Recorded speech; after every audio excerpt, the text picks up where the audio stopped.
Friends, నేటి మాట లోపల మనం గురు పూర్ణిమ గురించి తెలుసుకుందాం. గురు పూర్ణిమ విద్యా వికాసానికి మూలం. విద్య వికాసానికి మూలం. తమస్సు తొలగించి జీవనాన ఉషస్సు కలిగించి శాశ్వతమైన తేజస్సు అందించేది విద్య. మాయ ఆ విద్యలు మనిషిని ఆవరించి ఉంటాయి. వాటి వల్ల జన్మమృత్యు జరావ్యాధులు ఏర్పడతాయి. చిత్త భ్రమ విభ్రాంతులు సంభవిస్తాయి. అలాంటి వాటిని తన జ్ఞానకాంతులతో పారదోలే దివ్య చైతన్య స్ఫూర్తి గురువు. అజ్ఞానంధకారాన్ని తొలగించి శిష్యుల కరణాల్ని శుద్ధి చేసే మహిమాత్మ స్వరూపము గురువు. జ్ఞానముతో ఉదాత్తమైన యుక్తితో శిష్యుల సందేహాల్ని నివృత్తి చేస్తూ వారి అభ్యున్నతిని ఆకర్షించే త్రిమూర్తుల ఆకృతి గురువు. సనాతన భారతీయ సాంప్రదాయంలో గురువుకు విశేషమైన స్థానం ఉంది. ఏ తరహా విద్యను నేర్పే గురువైనా పూజనీయుడే. తల్లిదండ్రుల తర్వాత అంతటి సమున్నతమైన స్థితి గురువులది. ఆచరించి చూపి విద్యార్థులకు ఆలంబనంగా నిలిచేది ఆచార్యుడు.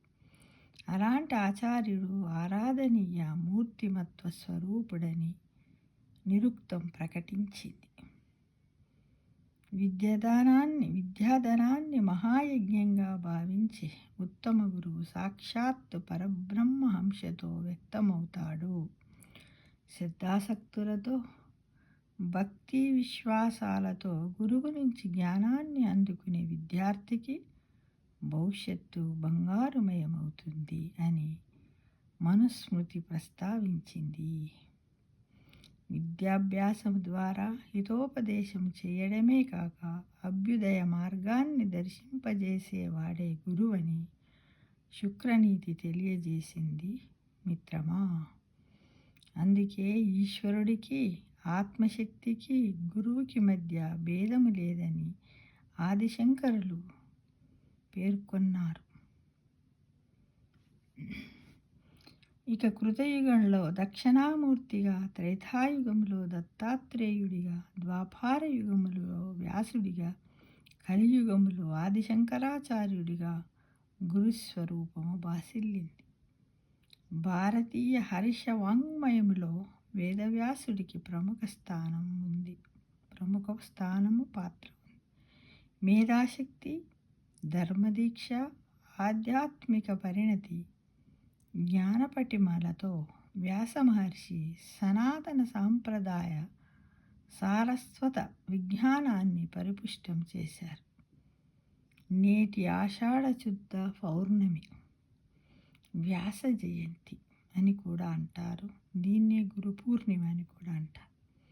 గురు పరంపరలో విఖ్యాతి చెందిన వ్యాసుడు నిండు పున్నమి రోజున ఆవిర్భవించి తన సుజ్ఞానమనే సిరివెన్నెల వెలుగులతో హర్షధర్మాన్ని, ఆధ్యాత్మిక సాంప్రదాయాన్ని దీప్తిమంతంగా ఆవిష్కరించారు. అమూల్యమైన వేదరాశిని సంస్కరణ చేసి 4 వేదాలుగా విభజించి వేదవ్యాసుడయ్యాడు. 18 పురాణాలను, ఉపపురాణాన్ని రచించారు.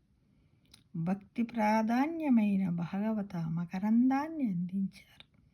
తాను దర్శించిన బ్రహ్మతత్వాన్ని బ్రహ్మసూత్రాలుగా ప్రకటించారు.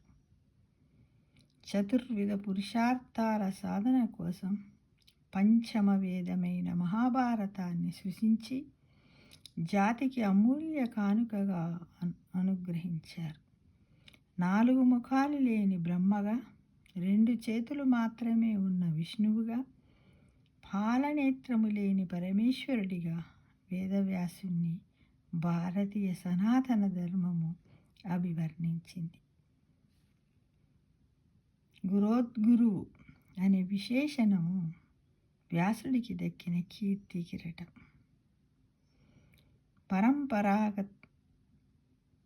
పరంపరాగతంగా ప్రభవించిన అనేక మంది సద్గురువులకు వ్యాసుడు ఆరాధ్యుడు. శ్రీకృష్ణ పరమాత్మకు సమకాలికునుడిగా వ్యాసుడు అవతరించి కృష్ణ ద్వైపాయనుడిగా ఆది గురువిగా తేజరిల్లాడు. గురు పూర్ణిమ పర్వదినాన్ని వేదవ్యాసుడి పరంగానే జరుపుకోవాలని గణేశ పురాణం నిర్దేశించింది. నైమిషికారణ్యంలో వేదవ్యాసుడు తపస్సు చేసి గణపతి సాక్షాత్కారం పొందిన రోజు ఆషాఢ పౌర్ణమిగా చెబుతారు.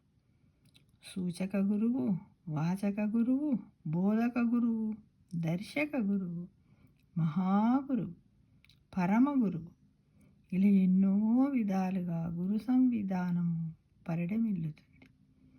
ఈ గురుస్వరూపాలన్నింటినీ ఏకీకృతము మూర్తిమత్వం వేదవ్యాసుడు. ఆచార్య పీఠాన్ని అధిరోహించి ఎందరెందరో సద్గురువుల్ని శిష్యకోటిని ప్రభావితం చేసిన విశిష్ట వైభవోపేత గురు సార్వభౌముడు వేదవ్యాసుడు.